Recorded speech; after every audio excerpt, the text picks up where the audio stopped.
को उम्मीद है आप सब खैरियत से होंगे। मैं हूं आपका दोस्त अतीक यासीन और आप देख रहे हैं मेरा यूट्यूब चैनल वेल लड़का।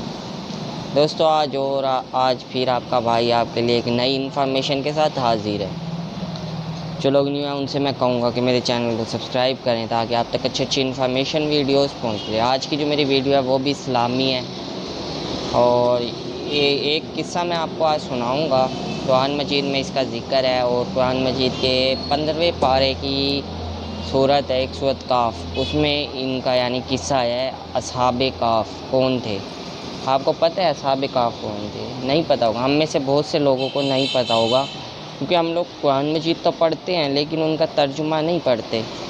तो आज मैं आपको बताता हूँ कि कुरान मजीद में असहाबे काफ किन को कहा गया है और उनका क्या किस्सा है।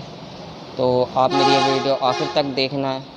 उम्मीद है आपको ये मेरी वीडियो पसंद आएगी और आपकी इन्फॉर्मेशन में एक डिप्रेशन वाले शख्स को खुद नहीं पता होता कि मुझे डिप्रेशन की यानी भाई बीमारी लाहक हो गई है।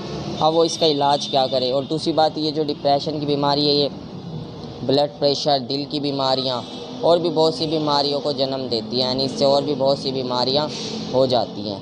तो हमें डिप्रेशन से सबसे पहले निकलना चाहिए और डिप्रेशन से निकलने की मैं आपको थोड़ी सी एक्सरसाइज बताता हूँ जिससे हम ईज़िली डिप्रेशन से बाहर आ सकते हैं। तो दोस्तों, मैं आपको सबसे पहले कहूँगा कि 5 वक्त की नमाज़ पढ़ें। डिप्रेशन की जो वाहिद हल है ना वो नमाज है। नमाज से क्योंकि इंसान के दिल में एक इत्मीनान पैदा होता है और जो डिप्रेशन है वो नाम है मायूसी का। जब हम नमाज़ पढ़ते हैं तो हमारे दिल में जो मायूसी होती है वो दूर हो जाती है। तो डिप्रेशन का आज तक जितना भी यानी भाई इलाज है उसमें जो सबसे फ़ायदेमंद इलाज है वो है 5 वक्त की नमाज़ पढ़ें, सुबह कुरान मजीद की तिलावत करें और हर वक्त अल्लाह पर भरोसा रखें कि अल्लाह हमारे साथ है। तो आप डिप्रेशन की बीमारी से आसानी से लड़ सकते हैं। दोस्तों, अब आते हैं हम इसका एक और इलाज की तरफ। अब इसका जो दूसरा इलाज है ना वो है साइकोलॉजिकल जो इलाज है वो मैं आपको थोड़ा सा बताता हूँ।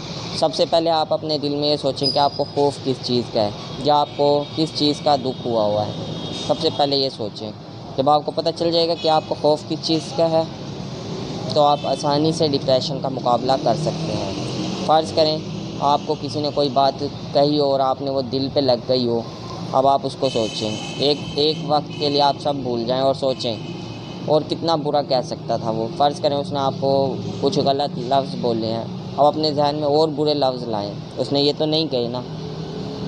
तो इस बात से आपको थोड़ा सा इत्मीनान होगा। अगर फिर भी आप बहुत ज़्यादा अपने दिमाग को भारी महसूस कर रहे हो तो मैं आपको एक एक्सरसाइज बताता हूँ।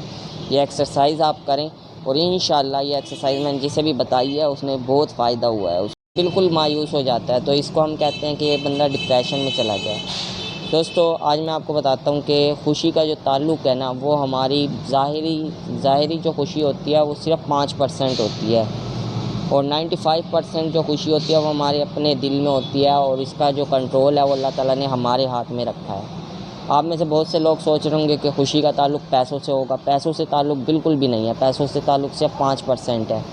आप देखें, एक जो अमीर शख्स है वो भी उतना ही खुश होता है जितना एक गरीब इंसान है। इसी तरह से जो हमारी गमी का ताल्लुक़ है वो भी पैसों से नहीं है। एक गरीब जो है वो भी उतना ही गमगीन होता है जितना कि एक अमीर होता है। हाँ, थोड़ा बहुत 5% फ़र्क पड़ जाता है अमीरी और गरीबी से, लेकिन अल्लाह ताला ने जो खुशी का ताल्लुक़ है वो हमारे अपने इख्तियार में दिया है, यानी हम खुद खुश किस तरह से हो सकते हैं। तो दोस्तों, आज मैं आपको थोड़ी सी वीडियो इसी के मुतालिक देने लगा हूँ। तो आप ये मेरी वीडियो आपने करना ये है, आपने एक कमरे में जाना है। कमरे में जाके हल्की सी किसी भी परफ्यूम की खुशबू कर लेनी है। अब उस कमरे की लाइट ऑफ़ कर देनी है। लाइट ऑफ़ करके आपने सुकून से उस कमरे में लेट जाना है। हो सके तो पंखा, अगर गर्मी है तो पंखा आप चला सकते हैं, वहाँ पर आप पंखा चलाएं। पंखा चलाने के बाद आप सुकून से कमरे में लेट जाएं। अब उस खुशबू को महसूस करें। दूसरा, अब आपकी जो आइज़ हैं वो बंद होनी चाहिए और आइज़ बंद होने के बाद आप देखें कि आपकी आँखों के आगे ना अंधेरा हो रहा होगा और वो अंधेरा गहरा हो रहा होगा। आपने सिर्फ फोकस अपना उस अंधेरे पर रखना है और अंधेरे को बढ़ते हुए देखना है। और आपने कानों से क्या करना है, कानों से आपने वो आवाज़ सुननी है, यानी पंखा चल रहा है उसकी आवाज़, या आपने अपना सांस जो होती है इसको अंदर और बाहर लेते जाते हुए अपनी ये आवाज़ सुनिए। आपको आहिस्ता आहिस्ता महसूस होगा कि आप गनूदगी में जाने लगे हैं और तकरीबन 5 मिनट के अंदर अंदर अगर आप यही एक्सरसाइज अपनाएंगे तो आप सो जाएंगे या आप बिल्कुल अपने आप को फ्रेश महसूस करेंगे। दोस्तों, इसके लिए करना شروع میں آپ کا ہوگا یہ، آپ کا دماغ بار بار ادھر ادھر کی باتوں میں جائے گا، لیکن آپ فوراً اپنے دماغ کو واپس انہی دو چیزوں کی طرف لے آئیں۔ پہلا یہ کہ اپنی آنکھوں سے آپ اندھیرے کو گہرا ہوتا ہوا دیکھیں، دوسرا اپنے کانوں سے آواز سنیں پنکھے کی، اور جسٹ اپنے سانس اوپر نیچے لینے کی، اور آہستہ آہستہ اس سانس کو اپنے نارمل کرتے رہیں۔ شروع میں سانس بہت زیادہ تیز ہوگا، پھر نارمل ہو جائے گا آرام سے۔ تو اس طرح سے آپ اپنے آپ کو بالکل ہی سکون دہ محسوس کریں گے۔ سب سے اچھی جو ایکسرسائز ہے وہ یہی ہے دوستو، جو میں نے آپ کو بتائی ہے۔ اس کے ذریعے سے آپ اپنے آپ کو بہت ہی زیادہ تندرست محسوس کریں۔